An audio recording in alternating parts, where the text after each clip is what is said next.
All right, stocks rallying right now on unconfirmed reports that the Iranian president is actually open to ending the war. Now, of course, it's the same report I mentioned on this show yesterday, and it's the same report that Israeli television covered on Sunday.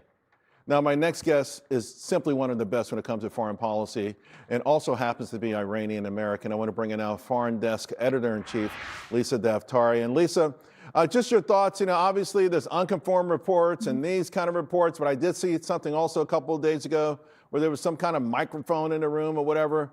Just your thoughts on what we're hearing right now. And I think more importantly, the market seems to believe this a little bit. Yeah, well, we're happy about the markets believing that, right? Look, it's unconfirmed for a reason. We see this usually. This is how the regime buys a lifeline. So part of their narrative warfare, whenever they feel like they are truly being degraded, they will leak some sort of information to some sort of media line or social media platform or a trusted journalist of sorts to get the story out that they want to surrender. We have seen this for 47 years. This is how they buy a lifeline. This is how they reset the clock. The West takes a deep breath. The media loves it. And of course, as you said, the markets are responding. So it's a win-win for all.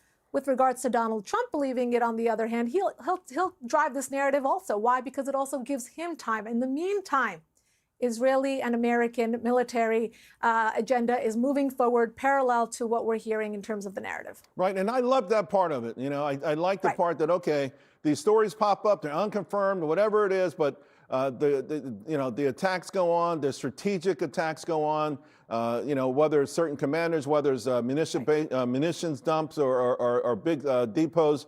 But I do want to go further about this scuttlebutt with respect to the IRGC and and their growing influence. I mean, could they actually replace the mullahs? Could that be the new regime that President Trump keeps referring to?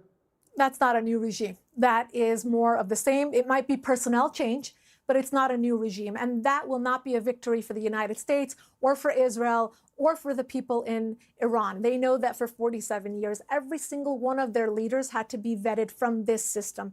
When we're talking about the IRGC, when we're talking about the besieged, we're talking about every single person who has led in their leadership had to be cut from the same cloth. They had to be approved by the supreme leader himself. So there's no way to find a moderate leader from within this regime. The Iranian people will not accept that. This is not a legitimate regime in their eyes either. So unless the United States and Israel, because this is, after all, an existential threat for the Israelis, want to continue to play whack-a-mole, to continue doing these mini wars every couple of years, then this has to be our one chance to take this regime out. For the United States, if our strategic imperative is no nuclear weapons for this regime, guess what? If we give them the breathing space, if we accept another leader from within this regime, the very next day, centrifuges will continue to spin, ballistic missiles will add up again, proxies will be funded again, and of course, innocent Iranian protesters will be killed again at home.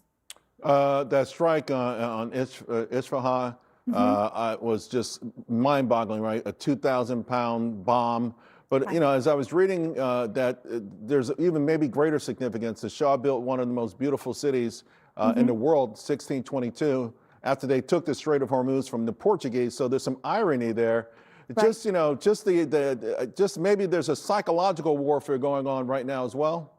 Absolutely. Look, Isfahan is one of the most magnificent cities in the world. And what the Shah did was he built upon a 2,500-year civilization, the Persian civilization. So when you see Iranians who are so nostalgic for a time before this regime, this is exactly why young people who were born after the revolution are listening to music from the 70s or holding up signs supporting the late Shah or his son, Reza Pahlavi. This is why they're reminiscent for a time before the Islamic Republic for a regime to put sensitive nuclear infrastructure in a city that is so important and revered by Iranians. Tells you everything you need to know. This is the Islamic Republic. They don't even have the word Iran in their name. They have no reverence for the Iranian people or for a heritage that is almost 3,000 years old.